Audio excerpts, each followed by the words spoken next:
Hi friends, Assalamu alaikum. Welcome back to Sumiya's kitchen. வீட்டில் செஞ்ச பாதாம் மிக்ஸை வச்சு பாதாம் ஐஸ்கிரீம் தான் செய்ய போகிறோம். ஒரு பேனில் 2 கப் திக்கான பால் எடுத்துக்கோங்க. மில்கை பாயில் பண்ணிக்கணும்.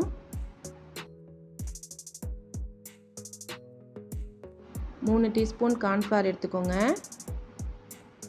அதில் 2 டேபிள் ஸ்பூன் மில்க் ஆட் பண்ணி நல்லா கரைச்சி வச்சுக்கணும், லம்ஸ் இல்லாமல்.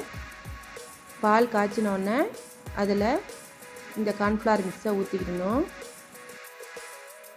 நல்லா மிக்ஸ் பண்ணி விட்டுக்கோங்க, இல்லைன்னா அடி பிடிச்சிரும்.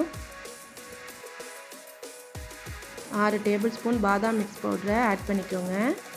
நான் வீட்டில் செஞ்சது தான், டிஸ்கிரிப்ஷனில் கொடுக்குறேன், வேணும்னா செக் பண்ணிக்கோங்க.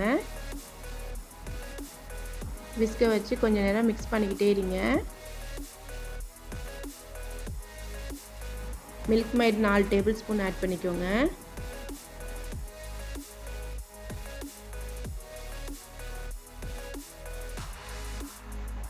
கொஞ்சம் திக்காயிருச்சு, ஃப்ளேம் ஆஃப் பண்ணிடணும். நல்லா ஆற வச்சிடணும், லைட்டான சூடு கூட இருக்கக்கூடாது, நல்லா ஆற வச்சிருங்க. நல்லா ஆறிடுச்சு, மிக்ஸி ஜாரில் ஆட் பண்ணி கிரைண்ட் பண்ணிக்கோங்க.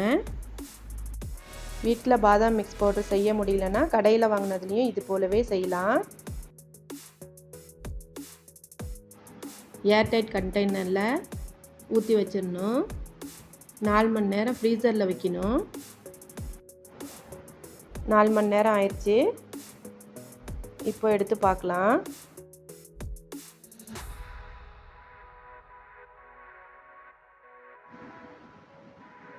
லைட்டாக உறைஞ்சிருக்கு. மிக்ஸி ஜாரில் போட்டு திருப்பி கிரைண்ட் பண்ணிக்கணும்.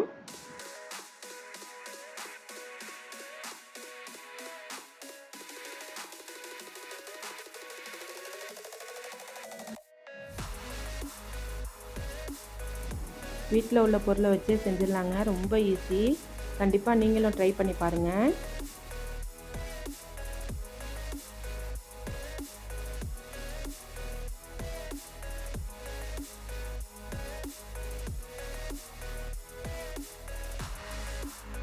கிரைண்ட் பண்ணியாச்சு. அதே கண்டெய்னரில் ஊற்றி ஓவர் நைட் ஃப்ரீஸ் பண்ணிடணும். நம்ம சேனலை சப்ஸ்கிரைப் பண்ணாதவங்க கண்டிப்பாக சப்ஸ்கிரைப் பண்ணிக்கோங்க.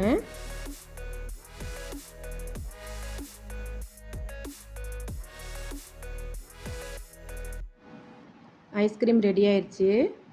இப்போ சர்வ் பண்ணிடலாம். பாதாமை சின்ன பீஸாக கட் பண்ணி கார்னிஷ் பண்ணிக்கோங்க.